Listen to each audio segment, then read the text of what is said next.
लंबी दाढ़ी रखे, खतरनाक बॉडी, ऐसी बॉडी की कैदियों के कपड़े भी छोटे पड़ रहे, लंबा चौड़ा शरीर, आँख के ऊपर जो भौएं हैं उस पर एक कट का निशान जो पर्सनैलिटी को और भी ज़्यादा खतरनाक बना रही थी। हाथों पर टैटू, गले पर शैतान का टैटू, बकरा जिसके 3 आंखें। यह शख्स अपने सेल में बैठा बस वेदा को घूर रहा था, वहीं वेदा बैठे बस उसको घूर रहे थे। उसका ऑरा नॉर्मल था, मतलब नेगेटिव तो था, पर वो जो इमोशंस होते हैं उसकी वजह से। बाकी उसके आसपास कुछ भी ऐसा नहीं था, या था वो वेदा को दिख नहीं रहा था। खैर, रॉकी वेदा को घूर रहा था और वेदा भी आंखें नीचे नहीं कर रहे थे, वो भी रॉकी को घूरते जा रहे थे।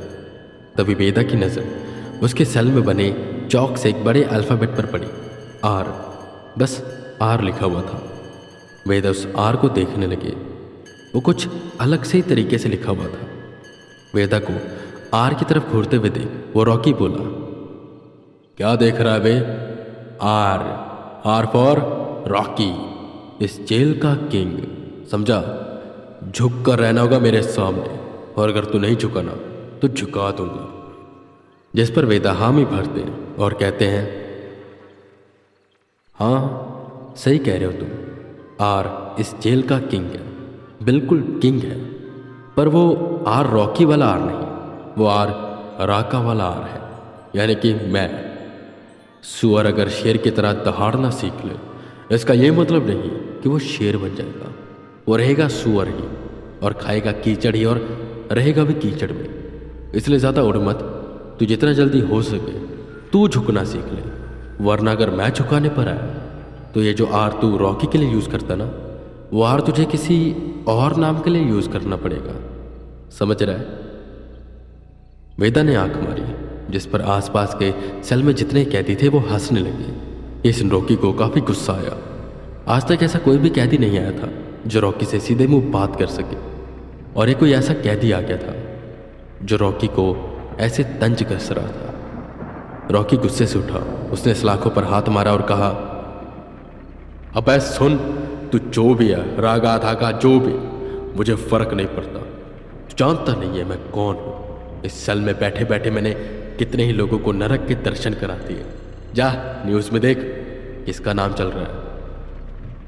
जिस पर वेदा ने तुरंत टोका और कहा, पर्दे के पीछे छुपकर नाचने वाली छमिया से मैं और क्या ही उम्मीद कर सकता हूँ।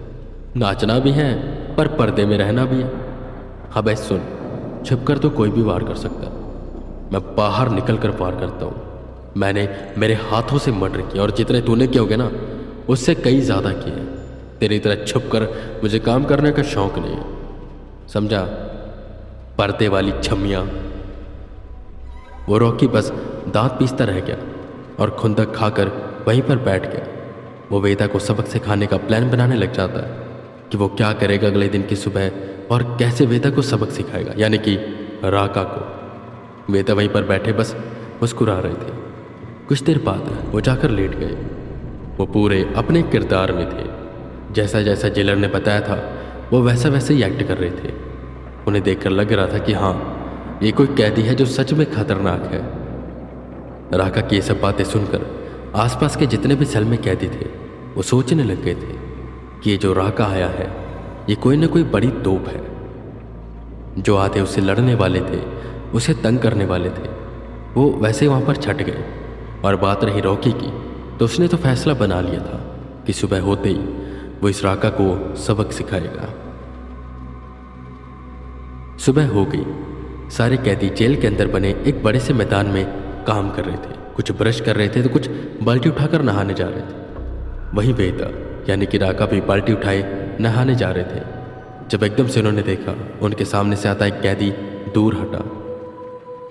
वेदा समझ गए कि पीछे से कोई ना कोई आ रहा है। एकदम से वो पलटे तो 2-3 कैदी बड़ी बड़ी लोहे की रॉड लिए उनकी तरफ आ रहे थे हमला करने के लिए। वेदा हल्का सा मुस्कुराए।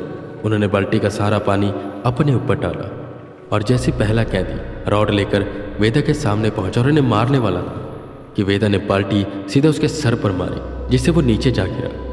वो बाल्टी पिचक गई। उतनी देर में दूसरा कैदी आ गया। वो पहला कैदी जिसे वेदा ने मारा था, उसकी रॉड वेदा ने उठाई और सीधा पेट पर मारी उसके। वो दूर जाकर गिरा। तीसरा कैदी भी आ गया, जिसको वेदा ने मारा और वो भी नीचे गिर गया। वेदा ने रॉड नीचे फेंकी और सोचने लगे कि ये है कौन, कि तब उनके पीठ पर किसी ने जोर से लात मारी। वेदा दूर जाकर गिरे। वेदा के चेहरे पर मिट्टी लग गई, जिससे वो झाड़ कर खड़े हुए। पलटे तो देखा वहां पर रॉकी खड़ा था। उसने अपनी टी शर्ट उतारी। उसकी बड़ी बड़ी बाजुएं, चौड़ी छाती और पेट पर बने एब्स देखकर वेदा ने एक बार तो अपने पैर पीछे कर लिए, पर वो ये जानते थे कि ये बस एक बैल है जो भागते हुए उनकी तरफ आएगा। वेदा को समझदारी से इसे निपटाना है। आसपास जितने भी कैदी थे वो एकत्रित हो गए इस लड़ाई को देखने के लिए, और जैसे वो एकत्रित हुए पीछे पीछे पुलिस वाले भी आ गए इस लड़ाई को रोकने के लिए, कि तभी एक पतला दुबला कैदी आगे आया, जिसने उन पुलिस वाले को रोका और ऐसे रोका कि पुलिस वाले वहीं पर थम गए। वो कैदी बीच में आया और बोला, तो भाइयों और बहनों, अरे बहनें तो आई नहीं, तो भाइयों आज हम देखेंगे नए आए कैदी राका का मुकाबला पुराने खिलाड़ी रॉकी के साथ। कहाँ ये सांड जैसा दिखने वाला रॉकी और कहाँ ये कुपोषित घोड़े का भतीजा राका। खैर मुझे तो पता है कौन जीतेगा, तुम सबको ही पता है कौन जीतेगा, पर खेल शुरू किया जाए। वो कैदी साइड हुआ। रॉकी दौड़ते हुए वेदा की तरफ बढ़ने लगा। वेदा वहीं पर सीधे खड़े थे। रॉकी पूरी ताकत के साथ वेदा के पेट पर लात मारता है, पर वेदा अपने एक हाथ से उसकी लात को रोक लेते और जोर से रॉकी के पेट पर एक मुक्का मारते हैं, जिससे उसके मुंह से खून निकलने लग जाता है। वो नीचे बैठ गया। वेदा दूर हुए। उन्होंने खींचकर एक थप्पड़ उसकी पीठ पर मारा और कहा, क्यों सांड, निकल गया ना तेल? एक ही बार में तू तो ढेर हो गया। मुझे लगा 2-3 बार तो तू सह ही पाएगा। और सुन मुर्गे के नाजायज बेटे, जीत शरीर से नहीं बल और बुद्धि से जीती जाती है। इसके पास बल जरूर है, पर बुद्धि घुटनों से भी नीचे जा चुकी है। और ये क्या मुझसे जीतेगा? इसके जैसे 100 भी आ जाएंगे ना तो उनको भी मैं हरा दूँ। पहले मुक्के में ही इसके मुंह से खून निकल गया, दूसरे में ना जाने कहाँ से क्या निकल जाएगा। ले जा इसको। सारे कैदी रॉकी पर हंसने लगे और रॉकी बस जमीन की ओर मुंह किए खांसते जा रहा था। उसे बहुत जोर की लगी थी, पर वो ऐसे दर्शा रहा था जैसे उसे लगी नहीं है। पर सच तो ये था कि उसमें इतना बल बचा नहीं कि वो पलट कर वेदा पर वार कर सके। वो अपना पेट पकड़ बस सेल के अंदर चला गया। वेदा वहीं सोच में पड़ गई कि इसने अपनी शैतानी शक्तियों का इस्तेमाल क्यों नहीं किया।